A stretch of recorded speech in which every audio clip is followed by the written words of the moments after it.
আসসালামু আলাইকুম ওয়া রাহমাতুল্লাহি ওয়া বারাকাতুহু। আলহামদুলিল্লাহ ওয়াসসালাতু ওয়াসসালামু আলা রাসূলিল্লাহি সাল্লাল্লাহু আলাইহি ওয়াসাল্লাম। আজ যে বিষয়ের বস্তুর উপর আলোচনা হবে সেটা হচ্ছে রিশওয়াত নেওয়া ও রিশওয়াত দেওয়া। আন আব্দুল্লাহ ইবনে উমর রাদিয়াল্লাহু তাআলা আনহুমা ক্বাল লা'না রাসূলুল্লাহি সাল্লাল্লাহু আলাইহি ওয়াসাল্লাম আর-রাশি ওয়াল মুরতাশি, রাওয়াহু আবু দাউদ ও তিরমিজি। এই হাদিসটা আবু দাউদ ও তিরমিজি শরীফের মধ্যে এসেছে।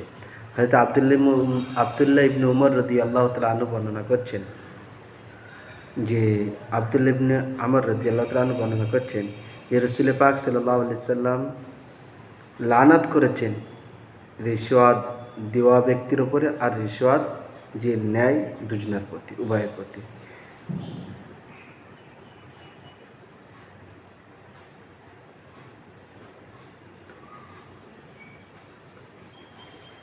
রিশওয়াত কাকে বলা হয় তার প্রসঙ্গ কি, যে কাউকে কোনো জিনিস দেওয়া যাতে সে হকটাকে নাহক করে আর নাহকটাকে হক করে, মানে ভুলটাকে ঠিক আর ঠিকটাকে ভুল পরিণত করে যে মালটা নেয় তাকে রিশওয়াত বলা হয়।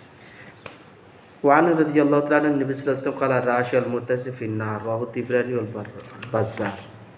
হযরত আব্দুল্লাহ বিন আমর রাদিয়াল্লাহু তাআলা বর্ণনা করছেন যে নবী করিম সাল্লাল্লাহু আলাইহি ওয়াসাল্লাম বলেছেন, রিশওয়াত যে নেয় আর রিশওয়াত যে দেয় দুজনাই জাহান্নামে যাবে। আল্লাহ আমাদের হেফাজত করুন। আন সাওবান রাদিয়াল্লাহু তাআলা আনহু লা'না রাসূলুল্লাহ সাল্লাল্লাহু আলাইহি ওয়াসাল্লাম আর-রাশি ওয়াল মুরতাশি ওয়ার রাঈশা ইয়ানি আল্লাযী ইয়ামশি বাইনাহুমা, রাহু আহমদ, বাজ্জার, তিবরানী। এই হাদিসটা তিন হাদিসের কিতাবের মধ্যে এসে হযরত সাওবান রাদিয়াল্লাহু তাআলা আনহু বলছেন যে রাসূল পাক সাল্লাল্লাহু আলাইহি ওয়াসাল্লাম লানাত করেছেন যে ব্যক্তি রিশওয়াত নেয় আর যে রিশওয়াত দেয়। আর 3 নাম্বার ওই ব্যক্তি যে এদের দুজনের মধ্যে থাকে, মানে সম্পর্ক জুড়ে দেয়। ওই জন্য আল্লাহ তাআলা আমাদের সকলকে হেফাজত করুন, মানে দালাল। আরেকটা হাদিস শুনি। আন ইবনে মাসউদ রাদিয়াল্লাহু তাআলা আনহু قال আর-রিশওয়াতু ফিল হুকমি কুফরুন ওয়া হিয়া বাইনান নাসি সুহতুন।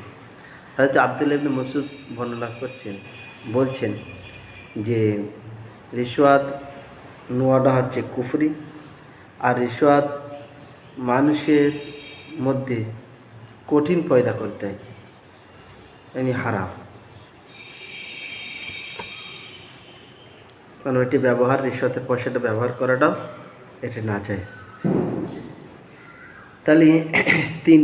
তাহলে আমরা বুঝতে পারলাম 3টা হাদিস এবং আব্দুল্লাহ ইবনে মাসউদের আমলে তিনার একটা কথায় তিনার কওল যেটি তিবরানীর মধ্যে বর্ণনা করা হয়েছে। তাহলে বোঝা গেল যে আচ্ছা, এখন বর্তমান জমানায় যদি রিশওয়াত না নেই তাহলে তো, বা রিশওয়াত না দেয় তাহলে তো চাকরি হবে।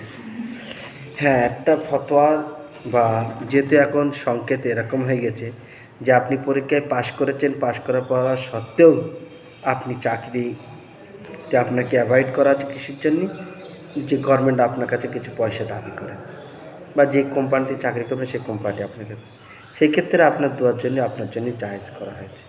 কেন আপনি উপযোগী, পয়সা না দিলে আপনাকে সরিয়ে অন্যকে দেবে।